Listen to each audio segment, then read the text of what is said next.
السلام عليكم. بداية الفيديو صلوا على محمد وآل محمد. هنا حبيت أسوي كباب دجاج. هنا عندي صدر دجاج قطعته ناعم بالمثرامة.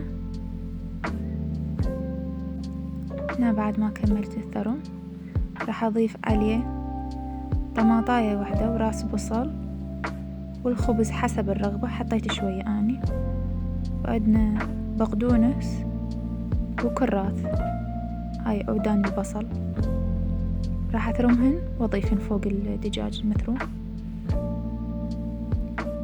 هنا بعد ما كملت الثرم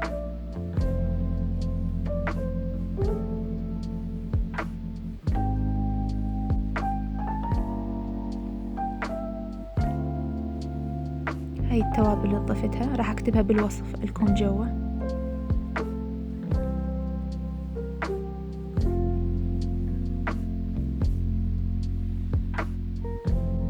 هنا كببته بيدي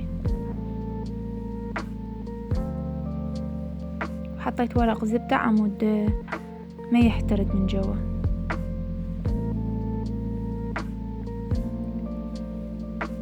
وأضيف وياه طماطة وبس. هاي بعد ما طلع من الفرن. أتمنى يكون عجبكم،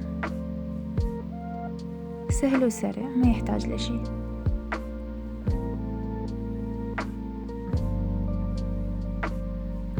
هاي الخبزة دهنتها بكاتشب وشوية خل وسماق، وسويت دجاج يكويه بس هيج.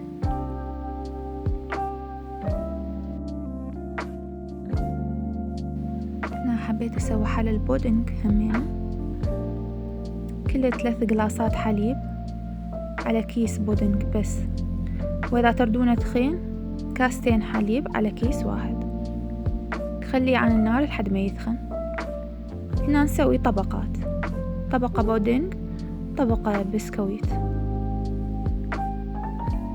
أي بسكوت عندكم سووا طبقات لحد ما يخلصن اثنيناتهن، والتزيين حسب الرغبة. آخر شي خليت عليهن بغراشاني. أتمنى يكون المقطع اليوم عجبكم، لا تنسون الاشتراك واللايك والتعليق حلو مثلكم. أشوفكم بمقطع ثاني، مع السلامة.